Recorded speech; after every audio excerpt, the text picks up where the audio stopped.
আজকে রান্না করছি ইলিশ মাছের বেগুন আলু দিয়ে ঝোল। এটা বেশি বড় ইলিশ মাছ না, ছোট ছোট।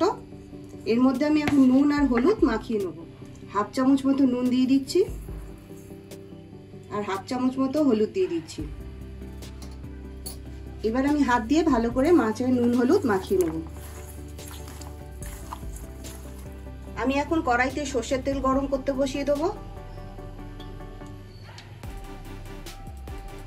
তেল গরম হয়ে গেছে, এবার আমি এক এক করে মাছগুলো সব ভেজে নেব। মাছগুলো আমি বেশি কড়া করে ভাজবো না। মাছগুলো এক পিঠ ভাজা হয়ে গেছে, এবার উল্টে দিচ্ছি।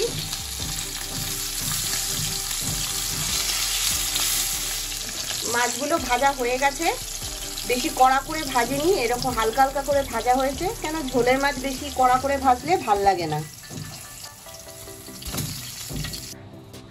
ওই মাছ ভাজা তেলের মধ্যে এই যে আমি বেগুনগুলো কেটেছি লম্বা লম্বা করে, নুন হলুদ মাখিয়ে নিয়েছি।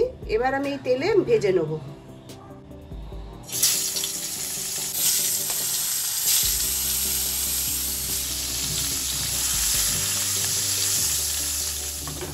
বেগুনগুলো ভাজা হয়ে গেছে, বেশি কড়া করে ভাজিনি, এই যে হালকা লাল লাল করে। এবার বেগুনগুলো আমি তুলে নেব। এবার আমি এই তেলের মধ্যে হাফ চামচ কালো জিরে দিয়ে দিচ্ছি। এখানে আমি দুটো আলু লম্বা লম্বা করে কেটে নিয়েছি, সেগুলো আমি তেলের মধ্যে দিয়ে দিচ্ছি। আর দিয়ে দিচ্ছি 6টা কাঁচা লঙ্কা চিড়ে রেখেছি, সেটাও আমি দিয়ে দিচ্ছি এর মধ্যে। এবার আমি আলু আর কাঁচা লঙ্কা ভালো করে একটু ভেজে নেব।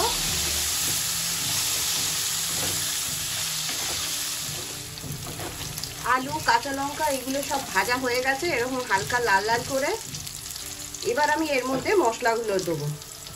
দিচ্ছি আন্দাজ মতো নুন, হাফ চামচ মতো হলুদ গুঁড়ো, হাফ চামচ মতো লঙ্কার গুঁড়ো। আমি এখানে বেশি ঝাল দেবো না, কেন কি এখানে কাঁচা লঙ্কা দেওয়া হয়েছে, তাই। 1 চামচ মতো জিরের গুঁড়ো দিচ্ছি, সামান্য একটু জল। এবার মশলাটাকে আমি ভালো করে কষিয়ে নেব। এখানে বেশি মশলা পড়ে না, অল্প অল্প দিলেই হবে। আমার রান্না যদি আপনাদের ভালো লাগে তাহলে লাইক শেয়ার সাবস্ক্রাইব করে দেবেন। মশলাটা ভালোভাবে কষানো হয়ে গেছে, তেলও অল্প অল্প বেরিয়ে এসছে। এবার আমি এর মধ্যে জল দিয়ে দেবো।